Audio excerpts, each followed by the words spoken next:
Bismillahirrahmanirrahim. Assalamualaikum warahmatullahi wabarakatuh. Nabi Shallallahu Alaihi Wasallam pernah berpesan, "Ballighu anni walau ayah." Sahabat inspirasi Ramadan yang saya cintai, bulan Ramadan sebagai anugerah yang Allah Subhanahu wa Ta'ala berikan kepada kaum muslimin tidak saja syarat dengan nilai-nilai peningkatan ibadah ritual, tetapi juga syarat dengan nilai-nilai dakwah dan sosial yang diajarkan di dalamnya. Ayat-ayat tentang puasa yang Allah Subhanahu wa Ta'ala letakkan dalam Quran surah Al-Baqarah itu ternyata erat kaitannya dengan aktivitas-aktivitas dakwiyah atau aktivitas-aktivitas penyebaran agama Islam atau implementasi ajaran agama Islam.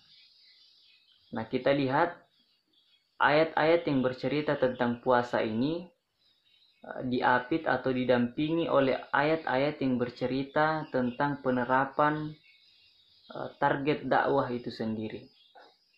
Misalnya di ayat 178 Allah Subhanahu wa Ta'ala bercerita tentang hukum hudud, yaitu kisos. Allah Subhanahu wa Ta'ala mengatakan, "Ya ayyuhalladzina amanu kutiba alaikumul qisasu bil qatl," dan seterusnya. Nah, dalam pandangan Islam, sahabat sekalian, hukum kisos adalah salah satu target dari penerapan dakwah itu sendiri, yaitu tegaknya hukum-hukum syariat Allah Subhanahu wa Ta'ala. Tapi sahabat sekalian, yang penting untuk kita garis bawahi pada poin ini adalah ketika kita berbicara tentang hukum atau syariat Allah Subhanahu wa Ta'ala, tidak melulu pada poin kisos, potong tangan, rajam, cambuk dan seterusnya, tetapi ada poin-poin lain yang dalam kajian-kajian hukum syariat ketika diterapkan akan penuh hikmah jika kita kaji. Nah, begitupun jika kita lihat ayat-ayat setelah ayat puasa itu bercerita tentang hukum muamalah, dan bermuamalah dengan baik pun juga salah satu target dari dakwah Islam. Karena dengan hadirnya muamalah yang baik di masyarakat akan tercipta satu tatanan masyarakat yang damai. Dengan demikian harta dan jiwa mereka akan terlindungi secara keseluruhan. Sahabat inspirasi Ramadan yang saya cintai, target utama ibadah puasa yang Allah Subhanahu wa Ta'ala perintahkan kepada kita di bulan Ramadan ini adalah ungkapan pengharapan Allah Subhanahu wa Ta'ala, yaitu la'allakum tattaqun, agar kalian menjadi orang-orang yang bertakwa. Dan predikat takwa yang disematkan kepada orang-orang yang beriman ini erat kaitannya dengan kegiatan-kegiatan melaksanakan perintah Allah Subhanahu wa Ta'ala dan meninggalkan seluruh larangan-larangannya.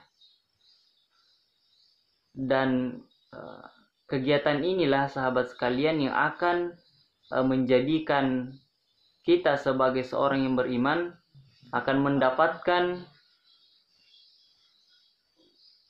ganjaran dari Allah Subhanahu wa Ta'ala yang berlipat-lipat kali dengan dakwah. Dan disitulah keistimewaan kita sebagai seorang muslim ketika kita mau mengambil peran dalam dakwah Islam.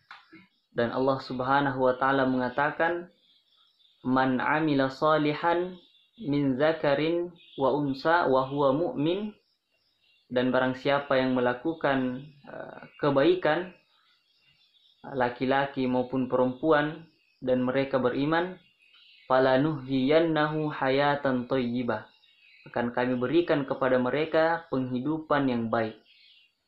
Walanajziyannahum bi ahsani ma kanu ya'malun. Sahabat inspirasi Ramadan yang saya cintai, kembali kepada pesan Nabi Shallallahu Alaihi Wasallam yang kita sampaikan di awal, balighu anni walau ayah. Dan saya kira tentang dakwah ini bukan saja persoalan menyampaikan nas-nas agama ini, tetapi yang lebih penting adalah esensi dari nilai-nilai agama yang kita sebarkan. Berdakwah bukan berarti harus berceramah, tetapi saya kira ada banyak ruang-ruang dakwah yang bisa diisi oleh teman-teman sekalian. Dengan menulis, dengan mengajak yang lain untuk berpartisipasi dalam isu-isu kemanusiaan, dan seterusnya. Saya kira banyak bidang-bidang yang bisa kita garap dalam kerja-kerja dakwah ini. Karena dakwah Islam bukan hanya tentang keislaman dan keagamaan, tapi secara keseluruhan, yaitu dalam skala kehidupan manusia. Barakallahu fikum. Wassalamualaikum warahmatullahi wabarakatuh.